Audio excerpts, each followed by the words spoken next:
We saw one of those Gen Zs last week. In fact, we hosted him here, Alan Ademba. He started just on his social media platforms saying, guys, let's go and register. Let's go and register. These guys are telling us that Gen Z are not registering. Let's show them that we actually can register. And Alan started the Nikokadi and Tukokadi, campaign with a hashtag saying, let's meet here, let's go and register. Now it has become a nationwide conversation where people are just turning up to various places and various IEBC offices to register as voters. Now we know there's the continuous voter registration exercise, and people have been saying, "Sasi mkuje mahali tuko. We are in university. Why don't you come here? We are many of us. We are legion.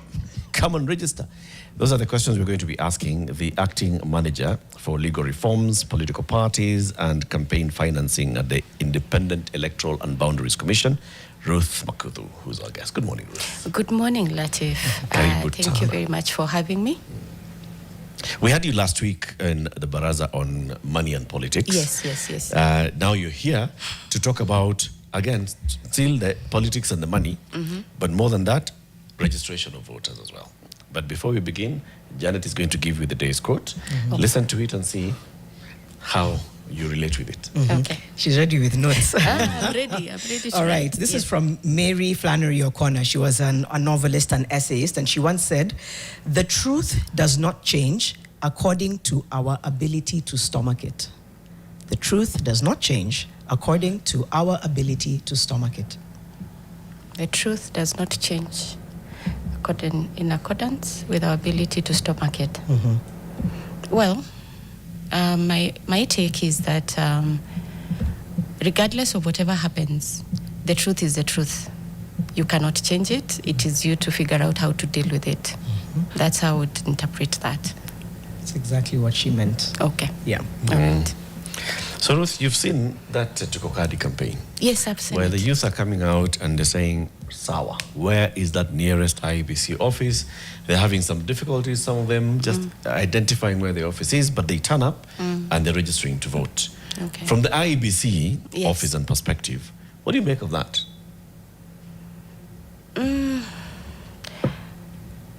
From where I sit, I think as the Independent Electoral and Boundaries Commission, we couldn't be more happier that the youth have decided to come out and register and have their voices heard in the ballot. And when we saw it last week, of course, there was a bit of an overwhelming number in certain constituencies. I think it started with Kasarani constituency, where I didn't quite catch his name. I keep forgetting. Alan, yes. Mr. Alan decided to bring in a few people. There were, I think, 641 voters, and they were all registered. And as far as I know is that the commission at the moment, and as we speak, has made certain arrangements to enable any new voter to vote, because we have been inviting the youth to come and register, and we want to just keep encouraging them to come in and register to vote, because that's the only way for them to change or make the change that they want. I know there was also a very long queue at Anniversary Towers again, and they were all facilitated to register. And just like I was telling you earlier, as long as you are present in a constituency office, you'll not be turned away. You will be facilitated to register. Yes. Okay. I know we'll continue to outline and thread on Tukokadi, but just on that, a lot of young people would say they didn't really know where the polling stations are. Others would say when it came to trying to transfer details, it was tricky. So there is still a gap that persists. What do you attribute that to? Maybe it's because of maybe it's lack of information. But if you remember the last time our commission was giving the normal updates, monthly updates, we kept on encouraging any person who wishes to register or transfer their vote to visit our nearest constituency office. And if you go to our website right now, we have identified or posted all our constituency offices countrywide. So if someone is not able to figure out where the constituency office is, they're welcome to visit our website and they can get that information. On the aspect of transfer, I think there has been confusion that they don't seem to understand where they need to go and transfer. The reality is, if you wish to transfer your vote, you go to where you wish to transfer, not where you were. Yes. You go to where if I am in Kasarani, for example, and I want to vote in Kibra, I go to Kibra constituency. Okay. That is where I'll transfer my vote. Okay. Yes. So you go to Kibra Yes. and say, I want to vote here Yes. in the next election. Yes. But also, in any other constituency, you'll find that there's an open kit where you can be facilitated as well to transfer. But the transfers are only done by our registration officers. Yes. What is that piece of paper that people are being given when they register? It's called an acknowledgement slip that is provided for under our elections registration of voters regulations. Yes. What is it? It's an accountability document, so to speak. For you. Remember, let me start it this way, by way of history. Yep. Back in the day, we used to have something called a voter's card, right? Now, that voter's card is what you'd come in to register. If you voted before 2013, you'd get that card and it will be embossed by an embosser at the polling station after you vote. You never used to appear with your ID. Now, with that, with the new dispensation, the voter's card just stopped being operational. And what we have is that Kenyans are in 2012, yes, when we started registering for the new election, 2012, they said, what am I going with, So it's a document that shows where you have been registered, right? Which station, your full details and all that. It gives someone that particular information so that in case you forget, you can find out where it is, where you are registered. But also, should you find that your details are missing, that slip can assist the registration officer to track your details. Yes. Okay. Yeah. So it's a legal but you document. don't use it. But you don't use it to vote. Is it a legal document? It is in the law, yes. So for all intents and purposes, yes, this slip that I'm given is a legal document. Yes. It has my name. Yes. It has the constituency, the county. It has the constituency within which you have been registered and the registration center. And it has a serial number. Does it indicate my polling station? No, your polling, it says the registration center, but it doesn't give you the polling station because depending on how many people register in that registration center, then the polling stations might differ. So you'll not get the exact polling station, but you'll be informed where the registration center is. Okay. For example, if you are registering in Jamuhuri Primary School, that is a center, but the polling stations are the various classes. All right? Okay. Yeah. In this particular time, people are not registering at Jamhuri Primary School. They're going to the constituency they are going to the office. constituency office. Okay. So from 30th, because there has been a call for us to go to Mashinani, on 30th we will be having the enhanced voter registration exercise, where we will conduct it for 30 days in the various registration centers. Yes, we will be getting to now near the people. Yes. You're asking that because J.B. Muturi, the Democratic Party leader, was our guest, and he said, please ask, this slip that you're given, right? Why don't you use it when you go to vote? And when you go to vote now, you're told, just bring your ID.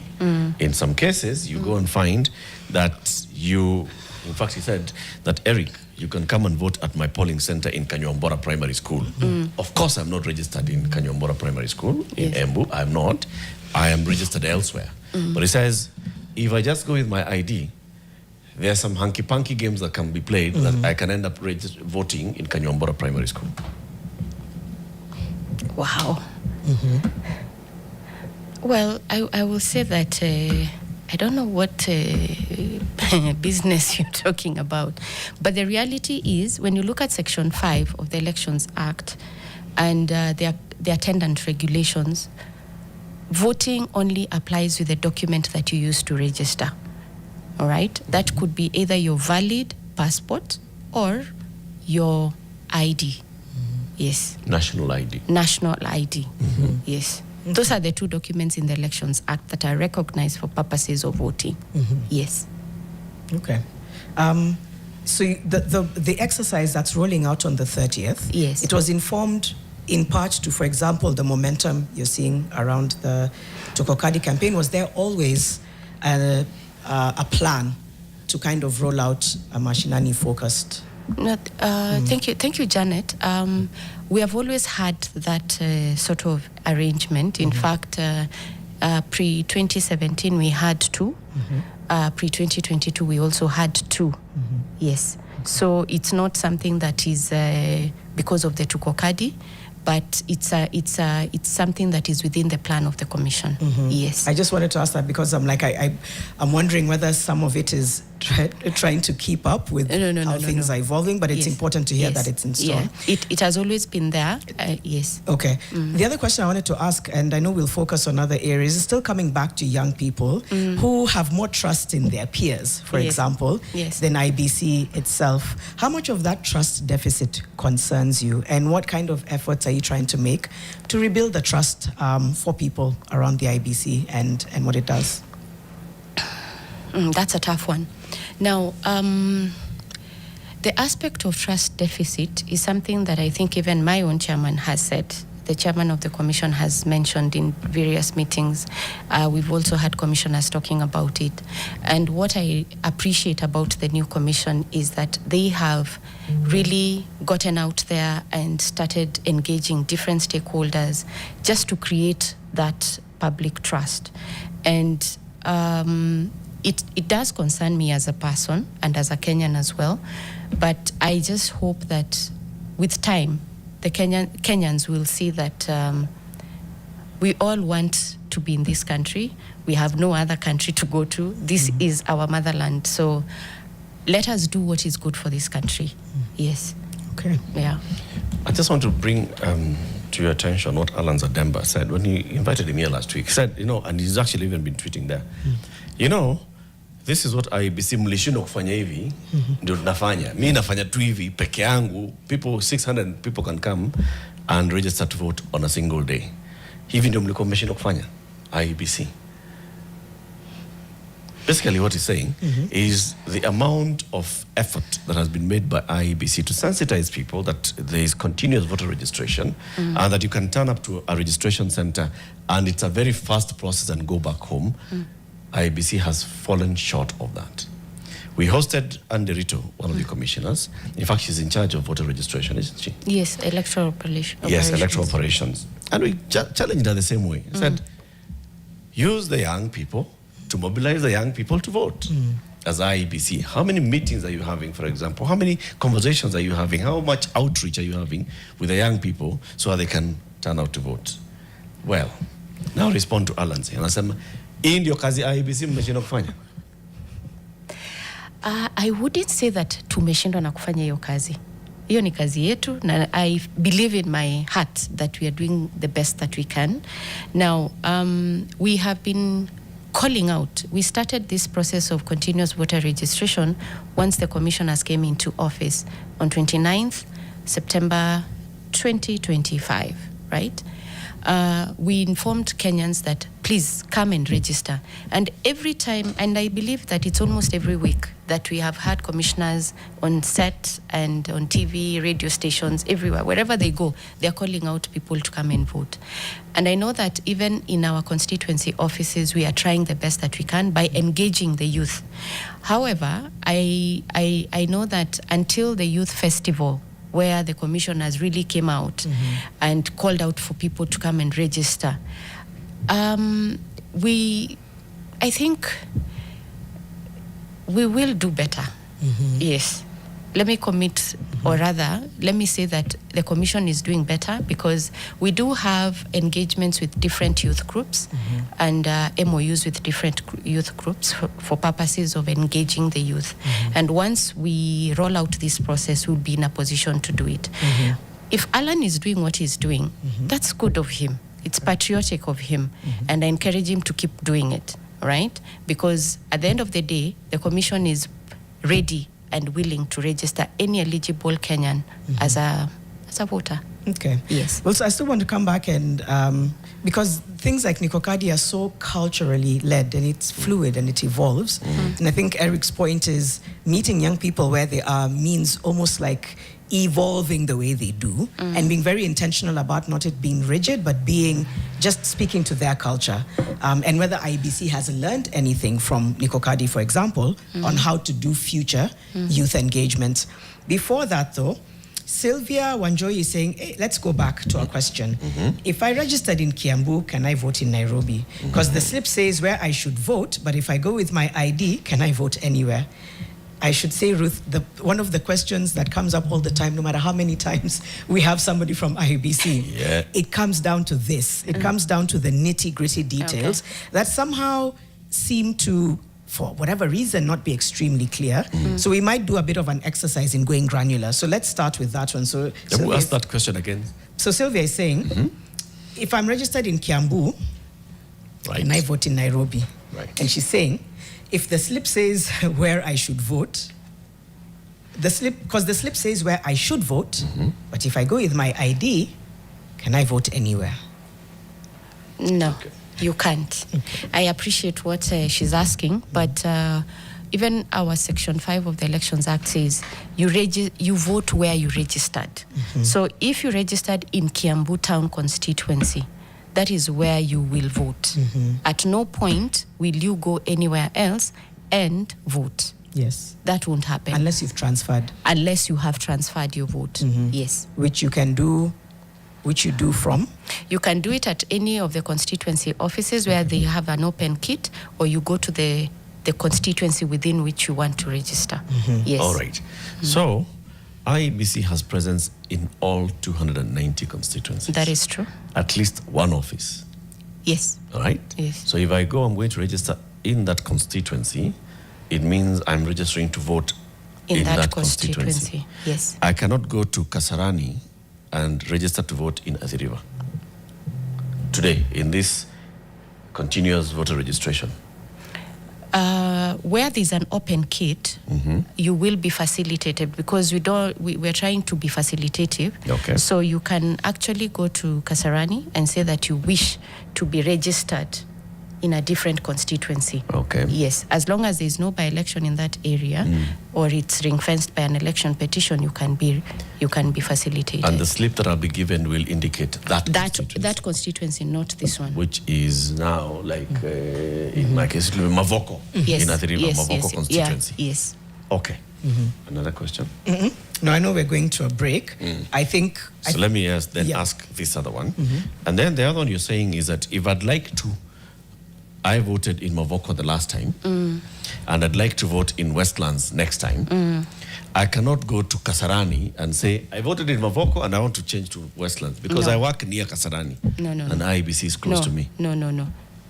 I have you to transfer to where you wish. So I have to go to Kasarani Yes. and say, I'd like to vote in this constituency this next time. Yes.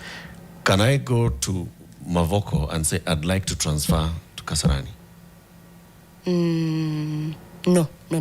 The transfer is being done, like I said earlier, by the registration officers. Okay. Yes. So I have to go to the place I want to vote. Transfer. To vote, transfer to next. Yes. Philip is asking, can I transfer more than once? Can I change my mind between now and August next year? You can change. Say I go today and I say, hey, I want to vote in Westlands. Then something comes up and convinces me, no, I need to vote in Roysambu. You can transfer your vote today, all right? Let's say you're in Kipra. Yes. Right? You're in Kipra, so you move to Westlands, you transfer your vote. Okay. After that, you go to Mavoko, right? After that, you go to Kwale. The commission will take Kwale as the last transfer. As at the time of verification of the register, it will take the last entry. Is that based on a number of entries? Because this is your last transfer. Okay, that's what they'll do. So Yeah, you're saying this will be your last transfer. Final? Yes, this is your final. And that's as close to the elections? As close to the election, okay, yes. because then if I come and I want to change again, you'll be like, we can't let you change. Yes. Okay. There's a time period where we close the register for purposes of verification of biometric data. So that is when now we will take the last entry. I think IEBC needs a chatbot, Ruth. We do have. It's on our website. I know, but there's a bot on the website. Don't know what the gap is, because it's the same questions. And by the way, we'll host IEBC in 3 months. We will ask very similar You will questions. ask the same question. Yeah, my transfer was pretty simple. So at least I can say from experience, yes, it wasn't as. But even then I was nervous. I'm like, I know what I've seen, yes, but I have to go test it. But I've now transferred to where? It's down the road from my place. So I'm like, at least I know I can. This time it's easier. This time it's easier. So there's uko kadi. Kabisa, kutoka kitambo, by the way. We're in studio with Ruth Makuthu, who's the acting manager, legal reforms, political parties liaison, and campaign financing with IEBC. We will get into campaign financing as well. We're talking about voter registration as well as campaign financing. It's coming up to 9 a.m. We'll return after the break and continue this conversation. Different. Continuing our conversation with Ruth, who is Makuthu, who's the acting manager, legal reforms, political parties liaison, and campaign financing at the IEBC. We know the Tukokadi campaign is getting into its second week, and it's getting bigger and bigger. More people joining this campaign, more people wanting to participate in sensitizing people to come out and register as youth. And the IEBC saying that from the 30th of this month, we are going to roll out what now we call the enhanced voter registration, which is where they do road shows. They'll be out here at Nation Center. We hope so. Out here at Nation Center. They'll be going to universities and colleges. They'll be going to various places, where churches. To ramp up support. To just ramp up people coming out so you can easily register. Yes. Now, on that one, because you're telling me I have to go to an IEBC office in the constituency I want to vote in, or I want to transfer my vote to, if they have come to a church, many people, let's say, go to a church in, let's even take All Saints Cathedral. Okay. The people who come from across Nairobi to the All Saints Cathedral, and the IEBC has set up a tent at All Saints Cathedral, how am I going to identify where I want to vote? Number one, Latif, we have published all the registration centers. They were published last year, and they are accessible on our website. All the registration centers, and they are published in a manner that delineates the county, the constituency, and the ward. All the primary schools have been listed, all the registration centers have been listed. So we will be publishing further details on some of the changes that we might have on the registration centers. Okay, so registration center is also polling center? No, we don't have polling center in law. What we have is a registration center, which now is translated to polling stations. Okay. Yes. So you find like a polling station, like Huruma Primary School, for example, has different classes. So those classes might be given a number of polling stations depending on the number of registered voters. Remember, our registered polling station voters are capped at 700 per polling station.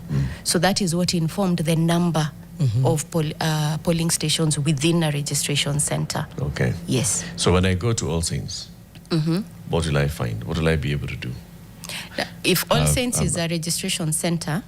No, All Saints, during the enhanced voter registration, the IEBC has come and set up a tent outside All Saints. Yes. And is targeting the worshippers who are coming out to register.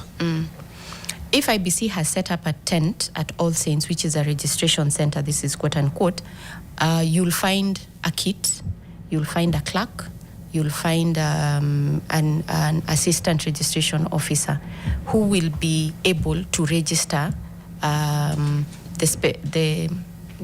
any new voter or anyone who is willing to be registered as a voter. So you'll issue out your ID card, your national ID card or your passport, and immediately thereafter they'll take your biometrics, and now you know that we are capturing the iris so that we reduce the what are they called? We reduce the challenges that we might have with the fingerprints, so that it becomes a bit easier to identify somebody. So when that happens, then you'll be given your acknowledgement slip with information. Then afterwards, maybe within a short time, you'll now get, you can check details and verify your in our portal that you have already been registered. We'll move to campaign financing, but if somebody on the comments comes back, we'll just kind of continue to... I think there's this one still. From, is it done from Jeremy? On digitization. On Francis, right? Yeah, Robert Minor and Rose Tata. They're talking about digitization. I mean, you're in charge of legal reforms at IEBC. Yes. Does the law allow, at present, any form of digital registration? Well, USSD, easier. Go, do star, blah, blah, blah, blah, hash, and register as a voter. The same way I can register to a political party. Thank you, Lati, for that question. Section 44 of the Elections Act allows the Commission to use technology in elections. And it is possible for that to be done, but of course, not in this dynamic that we are doing next week. It's actually next week. So maybe with time, the Commission is going to consider something else, because of course it's a need. And so the Commission may conduct a need assessment and see how best we can facilitate Kenyans for that. It's a good idea, yes. But at the moment, our systems are just the way they are. Remember, back in the day, not long ago, we were just doing manual registration. Now we're in KIMS. So please, tupatieni kudos mahali tunafaa kupayo kidogo. Kudos. Hey. Now, can we put... Now that you've given the kudos. No, we've given the kudos. 4 of them. Can we quickly move to the next one? Yes. Where, I can register that, USSD, or I can even vote like that. We have a commission now, so maybe once they can consider that and give policy direction on it. Yes. Because some people will argue that's why the elections in Kenya are so expensive. It's not to invalidate that digitization won't be expensive, but then maybe there's an argument to be made around having to do things physically just costs too much money. Yeah. So I think it's also about balancing that out. We don't they don't have to be so expensive if certain things are actually digitized. Okay. You are in charge of legal reforms. Yes. Right? Yes. So it's expected that at the secretariat level, you shall come up with proposals that shall go to the commission for the commission to consider these things. Okay. So basically what we are asking you is, Ruth, have you put together a proposal for the IEBC to, in the very near future, embrace even digital voting? My bank allows me to transfer money from my mobile phone, right? It's my money. And I can transfer my money on mobile phone. And you don't hear many cases where people say that because of using the app, I lost my money, right? Yes. So in terms of even enhanced security and all, shouldn't it be possible, Jano, Yes. for you just to wake up on that day, on voting day, choose yourself like your voting center, polling registration center, as she says it's called, registration center, then get the polling station and vote without having to move out, go queue, kunanyesha. Well, it doesn't rain in August, but you know what I mean. In certain parts of the country, it does rain. I hear you, and I hear where you're coming from. I think it will be a good thing to do. And our laws actually have electronic special voting, rather. So it is something that we can explore. And that's why I said that now that we have commissioners on board, they may look at it and give direction on it. That's a policy question you're asking me. No. It's a policy question, yes, Ruth, but I asked, and correct me if I'm wrong, the Secretariat shall prepare for the Commission to consider. Okay. You're the technical eye of the Commission, right? Yes. And because you're in charge of legal reforms, do you have anything that you're working on?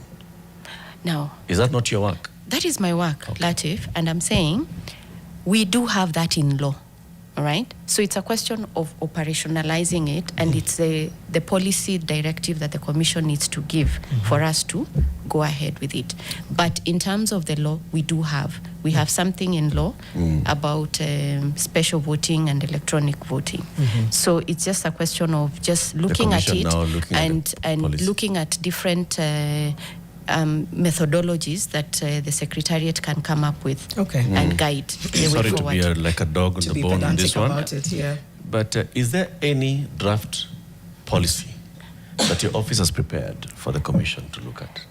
Remember, Latif, and I know you're pushing me, but we do have a Directorate of Operations, right? The law is there, right?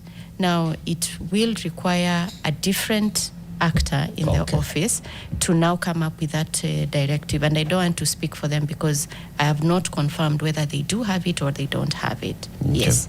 We shall ask them. Yes. We'll hold you to it. No worries. Campaign financing, I'll say something and it might be broad, but it just seems like Kenya has passed so many laws that go unimplemented when it comes to campaign financing. Sometimes, whether it's IEBC, will cite lack of political goodwill. And then we find ourselves in this very toxic cycle around campaign financing. So let's first speak to true or false. Maybe a decade now that several campaign financing sort of like laws have been passed but remain largely unimplemented. Yes. Yeah, true or false? Partly, yes. Yes, partly. That's how I'd answer it. Yes. Do you want me to go ahead? Yes. Yes. All right. Like I mentioned last week, the Campaign Financing Act was developed in 2012, but with a view to operationalize it for the 2013, the first general election after the new dispensation. But unfortunately, we didn't have the regulations, and therefore it was not possible for us to move with, because the act was passed in December 2013. So we were unable to use the Election Campaign Financing Act for purposes of the first general election. After that, we moved to develop guidelines and regulations for purposes of implementing or operationalizing that particular act. We did have a bit of stakeholder engagement on it and came up with policies and directives on how we wish for the ECF to be implemented. Now, the challenge that came was when we submitted, we did have sufficient stakeholder engagement, and we met with the Committee on Delegated Legislation that was chaired by the late Honorable Cheptumo at the time. And we did submit it for consideration. But unfortunately, it was not enacted in good time. So what the Commission did is that with a view of implementing it, because at the end of the day, we have a constitutional mandate to regulate how much money a political party or a candidate are required to spend in an election or a referendum. We did use the self-implementing clause of the ECF Act under Section 18, and we came up with spending limits. Because when you look at the Act, we do now provide for spending limits so that you're given a maximum of contributions, expenses, right? And when we came up with those limits, we did publish them in 2016. And I think, if my memory serves me, we published them on the 8th? Yes. Or is it? Not 7th. Yeah, so that, because the election was on 8th. Yeah. So, unfortunately, when now we were implementing the Act, the political parties and candidates, prospective candidates, now started giving us accounts, authorized persons, and whatnot. And then, for some reason, I think it hit them. They are going to have to submit to us everything. The accounts, the what, all that. There was a lot of going on during that time in 2016. Remember the Joint Select Committee on the IEBC, remember tear gas Mondays? Right. Yes. So I think when there was a lot going on electoral reform and election agenda. So in January 2017, what Parliament did is that they suspended that law and they said it is unimplementable. And we were trying to implement the law. The only way to test a law is to implement it, even if it is for a particular period of time and see what works, what doesn't work, then you improve on it. But we've not been given that opportunity to implement that law. And I think in 2017, that's when we actually implemented it a lot compared to 2022. So when it was suspended to 2022. Now, suspending it to 2022, because I think it felt like 2022 was far off, we started now again with the regulations. Then again, they were not passed, unfortunately. So what we did is we published the spending limits on the 9th of, on the 8th of August 2022. I think on the 9th, we appeared before the delegated committee, the Committee on Delegated Legislation. And upon having discussion, of course, when we were publishing those limits, we did have some bit of engagement with different actors. Certain candidates were sent questionnaires and they were asked, how much did you spend? So that we had a baseline data, because if someone says in this particular constituency, I spend this amount of money, when you go below that, you might end up with a problem, because then this becomes the baseline. If at this particular constituency someone spends this, or at a county level you spend this, then going low or going below that, then it means you might have to limit how much they are spending, because the concern we had was what was the baseline in terms of the data. So we came up with the data and we published the limits. Now those ones, when we published, unfortunately, we didn't even have time to deal with the anything. They were suspended. I think they were revoked by Parliament 1 month down the line, and the Commission was issued with a directive to revoke them. And immediately thereafter, Katigba Institute, TI Kenya, and AFRICOG went to court. There were 2 matters, but they were consolidated. And the net effect of that decision was these particular regulations do not require parliamentary approval. However, the Commission is required to conduct stakeholder participation. So that's where we are at. Okay. Yes. So how far before an election, ideally, should the IEBC publish the campaign financing 12 months regulations? before. 12 months? Yes. So by August this year, Yes, we need to have we limits. should have those set. Yes. Why is it important to cap it? So we had a conversation last week, and we said capping or putting as a floor, either floor or ceiling, and we said ceiling is better. Yes. Why is it important? Now, please extrapolate that question for me. Why is it important? For who? Is it for IBC, for the country? For everybody, for the country. Of course, the IEBC, you put and you enforce. But why do you need to do that? Why do we need to regulate campaign financing?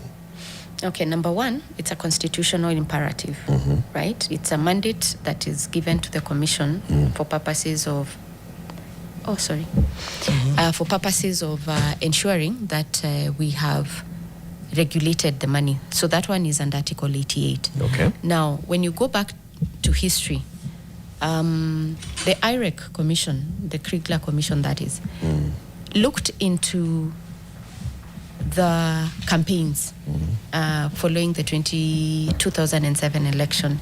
And they said that one of the problems that they highlighted was the campaign spending. And they needed to have that money regulated, because you find that people bring in, as per the report, corrupt money or money acquired illegally for purposes of bringing it into the campaigns. And this does not give a level playing field for everyone who is participating in an election. And that recommendation is what led to the birthing of that particular provision under Article 88. Okay. Yes. Okay. So it starts with the Kriegel report saying what we've seen is that there are so many other things that could happen. One is that thing of illicit funds finding their way into the market through campaign financing, because it's cash. So it'll just come in and go into the system. And the other one is the constitutional imperative, so that we have clean politics in this country. Now we've gone, since our 2010 constitution, we've gone 2 elections. 3 actually, 13, 17, 22. And 17, there were 2. In fact, there was a repeat election again in 2017, Yes. Without that, did we see an effect of not having regulations in those 4 elections? Personally, yes. I would answer that, yes, there was an effect because, and I'll answer this question this way. When, in 2022, when the Electoral Code of Conduct committee was suspended because of a court order, what happened is that we saw a lot of malfeasance, let me call them that, malfeasance in elections, and there was a lot of bad behavior in the election in 2022. But when you compare that with 2017, there was good order because there was a sheriff in town, right? So people were not doing, because you knew we would not do something to breach the code of conduct because they knew they would be summoned by the commission. Now, with the absence of the ECF, it means everyone is doing what they want. And I appreciate those ones who even campaign. I saw someone with a donkey, with a cat, pulling and just going and doing his own thing. But the reality is, if we don't regulate campaign financing, we are going to have a problem. Because it means those ones who have will continue having more and doing more compared to that one person who doesn't have. And when you look at the youth of this country, the ones who want to buy, and remember the lady last week was saying, I don't have money, but I want to participate in an election. Jane from Katina. I don't remember her name. So what happens then? Because then the commission has the responsibility to regulate this money. It is not to say that it is a simple thing to do. Great democracies have had challenges. When you look at the US, in the case of Berkeley and remember the other name, in 1979, yes, they passed that law to ensure that there is regulation of campaign financing. But unfortunately, someone appealed that decision and said, this is limitation of our First Amendment, right? So it went back. 14 years later, it was thrown out. And that's why you've seen, like the last election, the last presidential election, someone pumped in almost $100 billion in a campaign, right? So what are we saying? The reality is, there are countries that have actually implemented. There's those ones that have implemented, but of course, pole tu.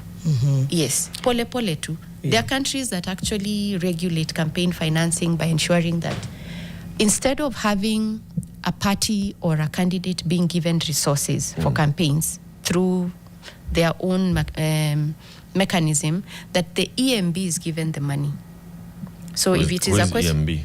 Election management body. Not CMB Prezo. No. EMB, election management body. So what would happen is that they would be given the resources for campaigns. So for you find that you're given, if a household has 8 voters, you're given a packet of all the candidates in that election for you. So each of the 8 people are given their own packet. Okay. For each candidate. So for example, and this one is for staggered election. So if it's a presidential election, you find like we are 4 here. So you get your document for all the 8 presidential candidates. Latif gets his and I get mine. So you don't have to keep on looking at people out there, caravans and I don't know what and all that. Then billboards again are done by the EMB. So you find that there's a place, and they designate different areas for which a person can actually campaign. But of course, that one is not in an African country. These are outside. It's an Asian country. Yes, that's what they do. But bringing it back home, it might not be possible. People want to meet the people because it's the culture of Africans, Ubuntu. Yes. But it can also be weaponized. Yeah, so there's also that. That's where the regulation comes in. Yes. How do you balance between those two? Are there some like best practices, best case studies of countries where there's been campaign financing regulation that has been observed, not even enforced, observed to a great extent? Not 100%. Not 100%. Every other country is grappling with campaign financing. Yes. Every other country. Yeah. Yes. And some of So it... it's... Yeah, go ahead. Sorry. So it's up to us to figure out what it is that we can do and domesticate our regulations to suit our current situation in the country. I worry about even if we domesticate the regulations, the one thing that seems to be almost a given when it comes to what it is that IEBC tries to implement is this political goodwill and interference. It's people who don't want things implemented because then how will it benefit them?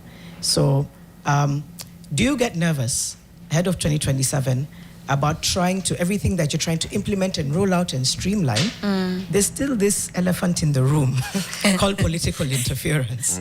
That no matter what you do, how are you making sure and ring fencing and just ensuring we don't want a return to what we've seen previously, and this is what we're doing differently that wasn't done in 2022, that wasn't done in 2017?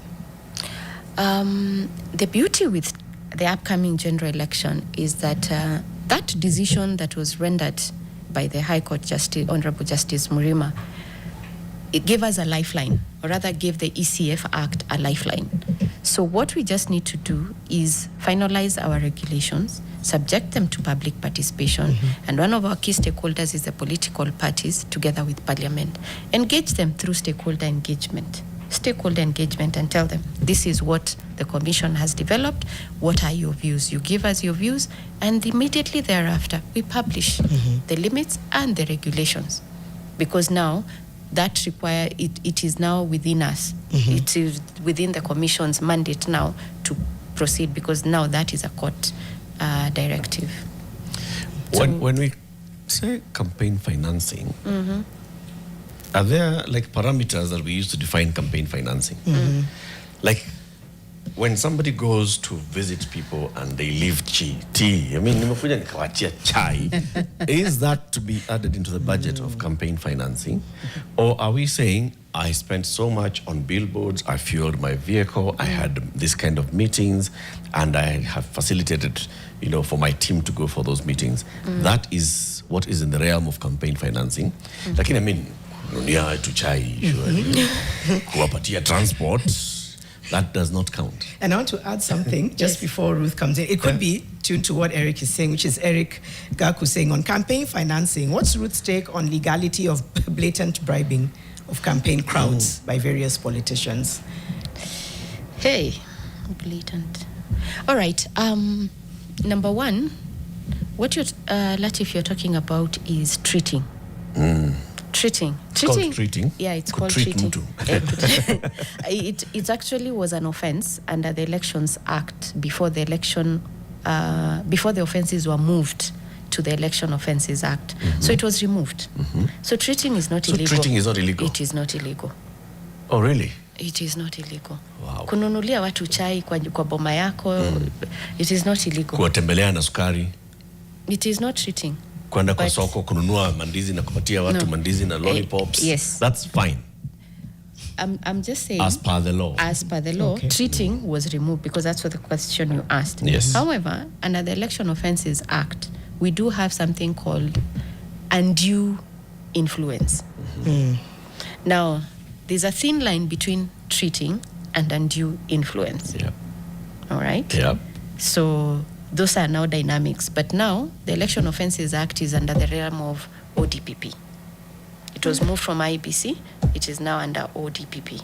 Okay. For prosecution. For prosecution. Yes. To be investigated by whom and reported to the ODPP? It is investigated and prosecuted so by ODPP. Police investigate, take file to ODPP for ODPP to prosecute. Wow. First of all, that thin line between undue influence and treating. Treating. Yes. Plus this other one where we are calling it, Eric is calling it what? Bribery. The bribery again is also under the Election Offences Act, and that's why it becomes very hard for the Commission to do anything about it, because it falls within the realm of the Election Offences Act, and that falls under Criminal ODPP. prosecution. Yes, under ODPP. So Election Offences Act, it's criminal prosecution and enforced. Who's enforcing it? Remember, after the Kriegler report came out, the recommendation was to codify all electoral laws, right?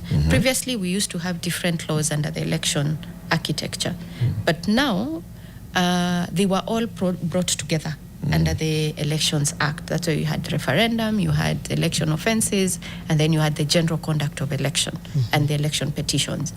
But now you'll find that following the 2016 discussions that happened, the election offences were removed from the Elections Act, right? Okay. So because we have prosecutorial powers and investigation and prosecutorial power, that is what now we were doing in terms of investigating election offences. But now we no longer do that. But we do work with the Office of the Director of Public Prosecution. Yes. So by splitting the laws, we also split responsibility. The responsibilities, yes. And by just scattering them like that, you scatter. The gaps. The gaps are there. Scatter the issues. But let me ask you, and this is not now your opinion, this is from reading the report of the Joint Committee and all, what was the logic behind it? What was put down as the logic? The logic was, under the Constitution, the office that is vested with the power to investigate and prosecute, or rather prosecute, is the Office of the Director of Public Prosecution. That's how simply it was. Okay. Yes. So basically ODPP prosecutes. Yes. So bringing all these other matters to say that IEBC can prosecute is unconstitutional. That was the argument. I wanted to ask something about the Campaign Financing Act 2013. Section 14, I think is what it says. It provides caps on campaign spending. Do we have those? Those are the regulations. Those are regulations. Yeah. Okay. But are they gazetted? No, you see, we have the regulations that operationalize the law, and then you have the spending limits, the caps, the caps for contribution and expenditure. Now, those ones are gazetted separately. Okay. Yes, so even when you go to the website, you'll see them, the ones that we published, the 2017 and 2016 and 2021. Okay. Yes. The same act requires candidates to disclose sources of funds and spending limits. Yes. Are you able to name? That's actually where I was heading with that question. Right. I was saying, when do we call treating part of the campaign financing, or what is the broad definition of campaign financing here? So that when you come to audit, what are you looking at? What items are you looking at? All right. When it comes to, there are two parameters. There's contributions and there's expenditure, right?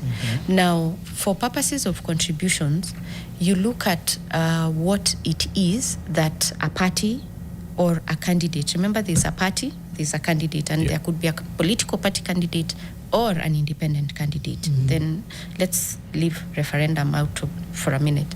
So what happens is that you're supposed to submit to the commission, or rather the parameters that you need to have are on media coverage. Is it paid up? Is it free? And when you look at Kenya Broadcasting Corporation Act, it also talks about certain parameters on the campaign period and whatnot, which is what the commission is supposed to give to the public. Right? So when there's also the aspect of loans, because those are contributions, right? We are starting with contribution. So the loans, where are you getting the resources from? Are they from the political party? Are they from your friends and all that? Those are contributions. So you must have a limit. And I think, if I remember, it is 20,000. If it's more than 20,000, right? You need now to start keeping it. All right. Clear. Yes. Then on expenses, now the expenses, which forms the larger chunk of the limit, there is a limit on how much in terms of media coverage, the paid up expenses. There's transport. Transport, by the way, if you don't know, in election is one of the cost drivers. Transport. And then you have mobilizers, the personnel, human resource element, that is also a cost. Yeah. Billboards, materials, memorabilia, the capes, the lessons for our older elderly ladies, and they like lessons. There are those ones who provide even things like meko, iron sheets, and all that. So you need to provide for drums, matagi. Yes, you need to give that information as to what you have done. Right. And then there are also limits pegged on, remember last week I said, when you're coming up with the spending limits, we look at the area. Like for the president, we look at the national square kilometers, which is around 541,000 square kilometers of the country. So how much does it take you as a presidential candidate to go around the country, right? How much does it take you as a governor candidate to go around your county? There are those ones who have a lesser square kilometer, so the limits will be less. But for those ones who go around and have a larger space to cover, of course the cost will be slightly higher. Yes. So you consider all those. And the population, sorry, I'd forgotten the population. We don't use the voters, we use the population in that area. Okay. Yes. Do you often have to flag, or do people sort of say, okay, we can see that the limitations have been set, we'll follow them? Or do you find yourself saying, hey, here, we can't quite tell whether you're sticking within what is? Now, Janet, it's a nice question. The challenge that I'm having is that we've not even gotten there to assess. Yep. Okay. We've not gotten to the point where we can assess what someone has done because that law has been suspended twice. Right. Yes. It has not happened in the previous elections. Yes. No. How would it be monitored and enforced anyway? Yeah. Because so someone comes and the expectation is that they're self-reporting, number one. So Yes. that every candidate shall come and say, these are my sources of income. Yes. I have contributions, blah, blah, blah. I have money from the political party, blah. I have taken a personal loan, this. I have mortgaged my house, this. This is my budget. And this is how I intend to spend it. Yes. Transport, I put X amount. How will you ever know whether I lived by this? Now, there are 3 parameters in the election campaign financing. Number one, remember elections don't start with the moment you become a candidate registered by the IEBC. It actually starts with the nomination process. Yeah. Under the political parties, party primaries. Now, when you look at that process, it has a cost implication because even before the party primaries, you must be on the ground. campaign. You must be you must be on the ground campaigning. Yes. So immediately after, a political party and a political party candidate are supposed to submit to us how much they spend in terms of what the issues they spend on. They're supposed to submit to the commission. Then immediately after the general election, they have 3 months to come up with their report, tabulated, yes, and then submit to the commission for purposes of verification. Where the commission feels that it is not sufficient, the commission may request the Office of the Auditor General to look at that document. Okay. That is what is provided for under the Act. And that's where we've been having a bit of a challenge in terms of implementing that law. Right. So even the implementation of this thing is after the fact in both instances. Yes. So during spending, Yes. if I am spending 10 times more, you will not stop me. Because you have no way of coming to the ground to actually establish whether candidate Eric is in a certain constituency where you've put a limit of 10 million shillings. Yes. Candidate Eric is actually going above 10 million shillings. You will not be able to come and enforce at that point. You'll expect that candidate Eric will come after the election within 3 months to come and say, oh, I only spent 8 million. Give an honest And then now you report. start saying, no, we believe you spent more than that. I lost the election. Does it matter? It does matter. I spent 15 million shillings. I've told you I spent 8. You're telling me, I know you didn't spend 8. You spent more than that. I'll tell you, then you go anyway. I lost the election. doesn't mean you won't vie again, and you'd still need to do it within. But it's a fair question. So you can only assess it after. We can, yes, we can. We only get to assess that after.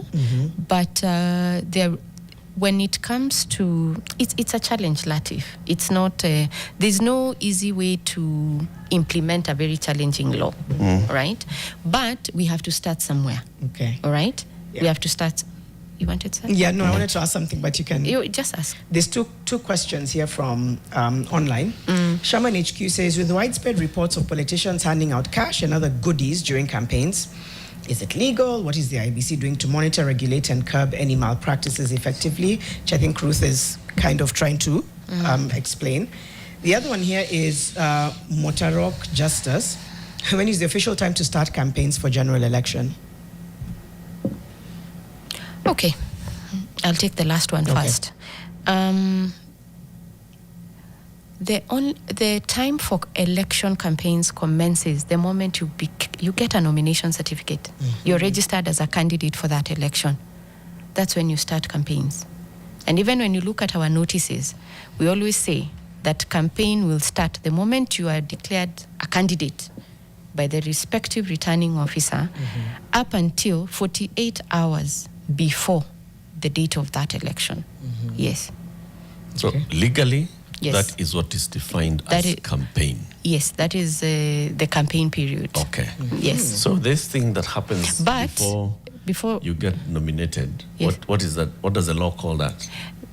Maybe I can add something. Yes, I can add something.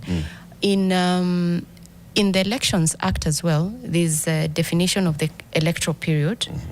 Electoral period, right? Which is from the date of the gazettement of the election, right? Which is normally done in January, sometimes in January. So between then until August, they call it popularizing themselves. That's the election period. Yes, that is the election period. Okay. Now, if you're asking about the pre-January, so does the law allow people to sort of popularize themselves? So we're not calling it campaign because campaign has been defined separately by law. Yeah. So what is this thing called now? What does the law call this? We don't have it. So the law is basically just silent. It's silent. Yeah, here. it's silent. This year, before next year, it's also silent. It's silent. So if anybody right now is, buying footballs and forming teams and buying uniforms and giving people trophies and cash and all, there's nothing illegal about it. I would say there's nothing illegal about it, but I'm aware that there was a decision that was rendered by the High Court on early campaigns, and I think there was a directive to come up with a law specifying on what early campaigns are or whatnot. Yes. So that one should be resident under the Office of the Attorney General. But before that comes up, right now, if anybody is giving out cash, panga line, miambili, lunch, kila mtu, nothing illegal. It's a catch-22. Yes, from where I sit. Yeah. So to answer the shaman's question, politicians handing out cash and other goodies now there's nothing wrong. Because there's no date of election. After they've received a nomination and they're a candidate, that's what now you call campaign. Actually, it enters our realm the moment we gazette the election. Okay. Yes. So in January, the electoral code of conduct will kick in. If we gazette it on the 20th, for example, anyone who breaches that code will appear before the the Code of Conduct Committee, Enforcement Committee. The Act also restricts foreign contributions. Yes, it does. Talk to us about maybe our Kenyan politics has been shaped from outside now, Tujui. How do you also go about monitoring that? What are the restrictions around foreign contributions? And what's wrong with that? Our government receives foreign contributions. Our government receives foreign contributions to run our healthcare, to run our education, to run. What's wrong with a candidate receiving contribution from friends abroad? I believe that is under development. Yeah, so that one is not illegal. But from foreign states and foreign governments, it's illegal. Okay. It's declared illegal under the Election Offense If it is from a Campaign foreign Financing Act. government. Yes. What is it? It's from a foreign citizen? Elon Musk identifies a friend in Kenya and just sends a $1 billion. Now, you're reaching. Anyway, You never know, Ruth. You never know. there are two elements. There's a limitation on foreign resources, so that, and I don't even want to go there because it's illegal. So we don't need to get into that. Okay. But there are organizations that can fund. But if an organization like Elon Musk's fund or him as a person, as an individual decides to fund, it is meant to be declared. Okay. Yes, and registered. And that person, if it's be it an organization or a person, it's supposed to be deposited into your account. Remember, every party, every candidate are supposed to open an election campaign financing account. Oh. Yes. Specific for campaigns. Specific for campaigns. Sawa. Which will now be easier to audit. Yes. It becomes separate. And Yeah, that's where the rubber meets the road. Let me tell you, Janu. Yeah. You know, if you just listen to everything that Ruth is actually dealing with on a daily basis, it comes down from, it is not the commission. Right. It is the people. Yeah. Something you've said before. It is because, look, if we expect money to flow during campaigns, then no matter what we do, even if we say that we shall establish a special unit within the IEBC working with the DCI, in fact, not even with the DCI, with the military, it will not work. Because it has to come from the demand side. Is the public demanding and expecting money to flow? If the public is not demanding and expecting money to flow, then the public will start questioning why the money is flowing. Right. And the sources of that fund, and the capping and the limitations and all. But if the demand side is okay, is nonchalant about it. and then the person that you expected to actually come and enforce this is the candidate, he is setting the law. The candidate will set the law to favor them because they know if I cap it, the public will punish me for it, right? And then the IEBC will just be caught in between. You IEBC, why are people spending so much money? Yeah, why is the money being spent? Is that a fair assessment, Ruth, that there needs to be more people and citizen vigilance and awareness and pushback? I believe so. Okay. I believe so. I believe that there is need for all of us. I mean, I think this is the first engagement on campaign financing that we've had in a long time. This is the first one, I think. Yes, and there's need for more engagement on campaign financing and also election-related matters, so that people can be aware of what is happening and what the limits are. Yes, it will be very necessary for us to have that, because then it means that, because I believe that an informed citizen is an informed voter. Okay. Yes. But even if they're informed, what do they do with that information?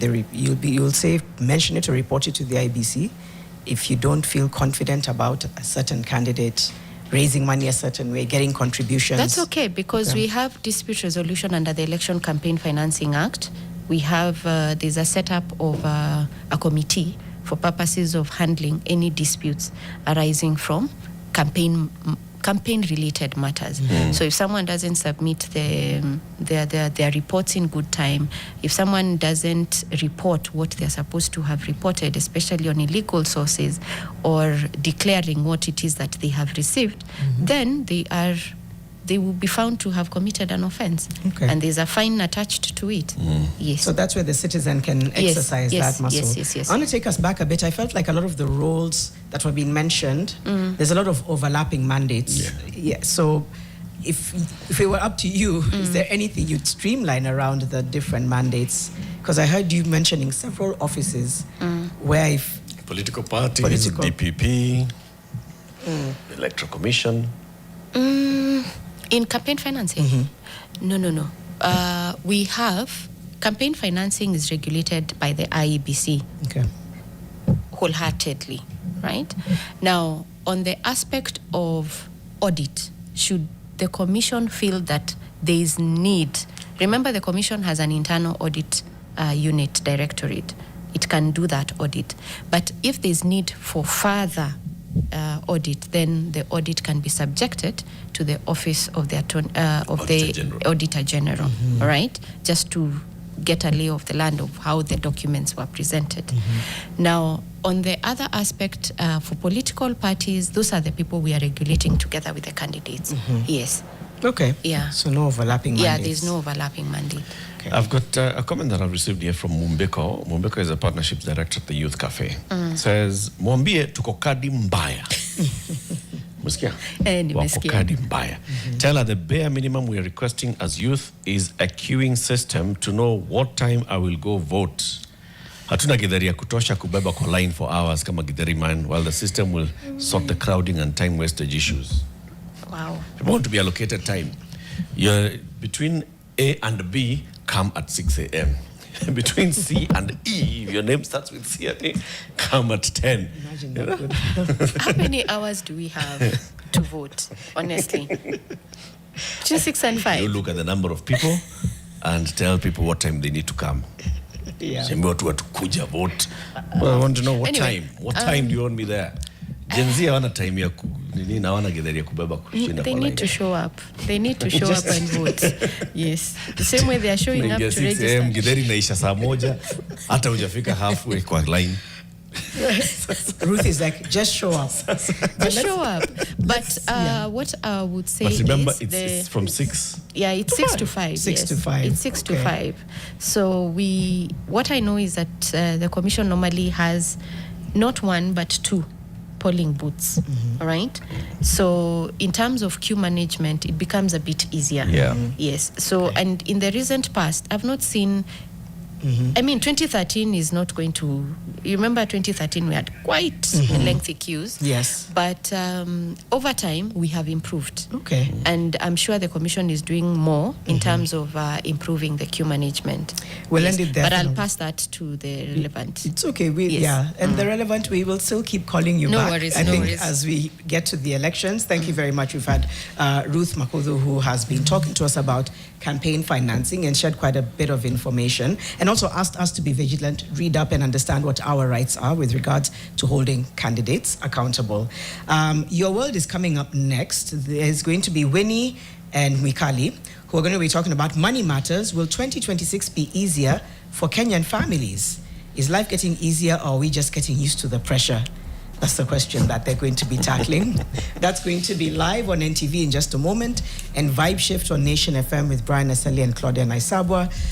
You can listen out for that. From me, Janet Bogwa, Eric Latif, and Mariam Bisha. We'll see you back here tomorrow morning.